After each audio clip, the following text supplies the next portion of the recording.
Hello everyone, welcome back to my channel जहां हम कर रहे हैं क्लास 8 की मैथ्स लेटेस्ट एनसीईआरटी एडिशन 2023 के अकॉर्डिंग। इस वक्त हम चैप्टर नंबर 9 मेंस्ट्रुएशन पे एंड हम स्टार्ट करने जा रहे हैं एक्सरसाइज 9.2 का क्वेश्चन नंबर 8। सो बच्चों जल्दी से अपनी बुक्स निकाल लीजिए। हम लोग बुक में से क्वेश्चन को रीड करते हैं, देन हम इसका सोल्यूशन स्टार्ट करते हैं। क्वेश्चन नंबर 8 पेज नंबर 114 पे है। The lateral surface area of hollow cylinder is 4224 centimetre square. एक हॉलो सिलेंडर है, हॉलो मीन्स खोखला, ठीक है ना, उसका टॉप है ना बॉटम है, पाइप मान सकते हैं हम, जैसे पाइप होता है। तो उसका लेटरल सरफेस एरिया यानी कि उसका कर्व चारों तरफा का जो एरिया है वो 4224 सेंटीमीटर स्क्वायर है। It is cut along it's height. अब उस हॉलो सिलेंडर को हमने उसकी हाइट से कट कर दिया तो क्या बन जाएगा, एक रेक्टेंगल बन जाएगा। ठीक है, तो वो एक रेक्टेंगल शीट बन गई जिसकी विड्थ है 33 centimetre. Width means breadth. Find the perimeter of the rectangular sheet. तो वो जो पेरीमीटर शीट बनी है, जो सिलेंडर को कट करके जो रेक्टेंगल शीट बनी है, हमें उसका पेरीमीटर निकालना है। अब पेरीमीटर निकालने के लिए हमें लेंथ चाहिए होती है और ब्रेड्थ। तो ब्रेड्थ तो हमें दे रखी है, तो हमें क्या निकालनी है यहाँ पे, लेंथ। अगर लेंथ आ जाएगी तो लेंथ और ब्रेड्थ दोनों से हम पेरीमीटर निकाल सकते हैं। ठीक है, तो क्वेश्चन आपको समझ आ गया। चलिए अब हम इसका सॉल्यूशन स्टार्ट करते हैं। देखिए, एक सिलेंडर है, हॉलो सिलेंडर का मतलब खोखला, ना ऊपर कुछ ना नीचे कुछ, यानी कि आप एक पाइप मान लीजिए। जैसे एक पाइप होता है, अगर हम पाइप का एक छोटा टुकड़ा मान लें, वो एक हॉलो सिलेंडर हो गया। ठीक है, अब इन्होंने बोला है उसको उसकी हाइट के लॉन्ग कट कर दिया, ऐसे कट कर दिया। अब जब कट करेंगे तो ये ओपन हो जाएगा। ओपन होके क्या बन गया, एक शीट बन गई। देखिए मैं आपको एक एग्जाम्पल से बताती हूँ। जैसे ये है, ठीक है, इस पेपर को मैंने इस तरीके से रोल करा है। ये मान लीजिए हमारा सिलेंडर हो गया। सिलेंडर हो गया, देखिए हॉलो है, ना ऊपर कुछ ना नीचे, ये होता है हॉलो का मतलब। अब इसको इसकी हाइट से कट करा। जब हम यहाँ से कट करेंगे तो ये खुल जाएगा और ये क्या बन जाएगा, एक रेक्टेंगुलर शीट बन गया।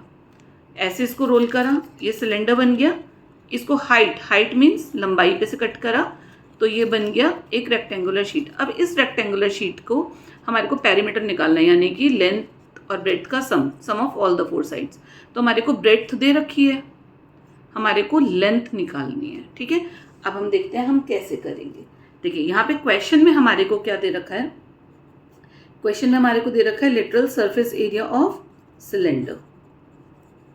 कितना दे रखा है वो, 4224 सेंटीमीटर स्क्वायर। अब जो लेटरल सरफेस एरिया होता है, लेटरल सरफेस एरिया यानी कि चारों तरफा का, क्या होता है, इसका फॉर्मूला क्या होता है, 2πRh। 2πRh होता है लेटरल सरफेस एरिया का फॉर्मूला, और वो दे रखा है 4224। अब आप देखो बच्चों, जब हम इसको हाइट के लॉन्ग कट करेंगे, ठीक है, इसको जब हम हाइट के लॉन्ग कट करेंगे तो वो इसकी लेंथ बन जाएगी। जैसे हमने ऐसे बीच में से कट करा, मैंने आपको इससे बताया था,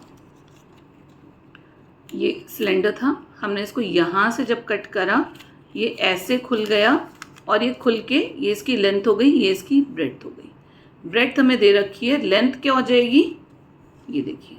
ठीक है, तो जो लेंथ है वो सिलेंडर का नीचे का हिस्सा, ये गोलाई पूरा गोल, ये क्या है, सर्कल। और सर्कल क्या होता है, 2πr का, सर्कल का सर्कमफ्रेंस, ये देखो 2πr, यानी कि इसको हम दो हिस्सों में बांट सकते हैं, 2πr और h। तो 2πr जो है वो हमारे को चाहिए। क्यों चाहिए, क्योंकि वो इसकी लेंथ हो जाएगी एंड लेंथ हमें निकालनी है। आपको समझ आ गया, बहुत सिंपल सा है, कंफ्यूजन बिल्कुल नहीं करना है। हमने इसको इसकी हाइट के लॉन्ग काटा, हाइट के लॉन्ग काटा तो वो इसकी लेंथ बन गई। तो ये जो गोल मुड़ा हुआ है वही खुल के तो लेंथ बनी, एंड ये जो गोल होता है ये सर्कमफ्रेंस ऑफ द सर्कल यानी कि 2πr होता है।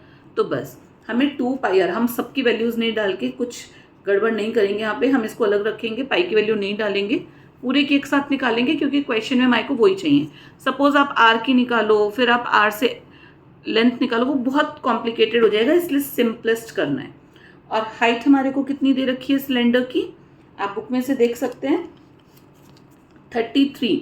जो इसकी रेक्टेंगुलर शीट की ब्रेड्थ है वही तो इसकी हाइट हो जाएगी ना, 33 इज इक्वल्स टू 4224। बस अब हमें 2πr की पूरी वैल्यू निकालनी है, क्योंकि ये पूरा ही लेंथ हो जाएगा।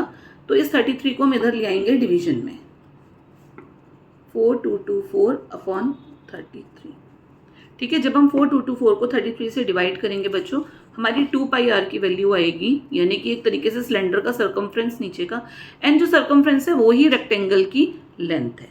ठीक है, तो जब आप इसे सॉल्व करेंगे तो इसकी वैल्यू आ जाएगी आपकी 128 सेंटीमीटर। ठीक है, आप डिवाइड करिएगा, डिवाइड करने के बाद आएगी 128 सेंटीमीटर। तो 128 सेंटीमीटर क्या हो गया हमारा 2πr। अब हम यहाँ पे ये लिख सकते हैं therefore length of rectangular sheet is equals to 128 centimetre. Length ही हो गई एंड विड्थ हमें दे रखी थी, तो अब आप निकाल लो perimeter of rectangular sheet is equals to, perimeter का फॉर्मूला क्या होता है 2 लेंथ प्लस ब्रेड्थ ब्रैकेट में। तो 2 लेंथ हमारी निकल के आ गई है 128, ब्रेड्थ हमारे को दे रखी थी 33। ठीक है, अब आप इसे सॉल्व कर देंगे। पहले हम बॉड मास के अकॉर्डिंग ब्रैकेट को सॉल्व करते हैं। तो 128 में जब हम 33 प्लस करेंगे आएगा 161, एंड फिर इन दोनों को हम मल्टीप्लाई कर देंगे, आ जाएगा हमारा 322 सेंटीमीटर। एंड क्योंकि ये पेरीमीटर है इसलिए यूनिट में स्क्वायर नहीं लगेगा, एरियाज में स्क्वायर लगता है। ठीक है, तो ये क्वेश्चन हमारा हो गया। क्वेश्चन बहुत सिंपल है, थोड़ा सा लॉजिकल क्वेश्चन है, थोड़ा सा समझ के करने का क्वेश्चन है। इस क्वेश्चन को आप चाहोगे टफ बना के करोगे, आपको मुश्किल लगने लगेगा। ये सिंपलेस्ट मैंने आपको बताया है, सिर्फ समझने की ज़रूरत है। तो बच्चों, इसी के साथ हमारा 8th क्वेश्चन खत्म होता है। आगे के क्वेश्चंस के लिए देखते रहिए मेरी आगे की videos. Thank you so much.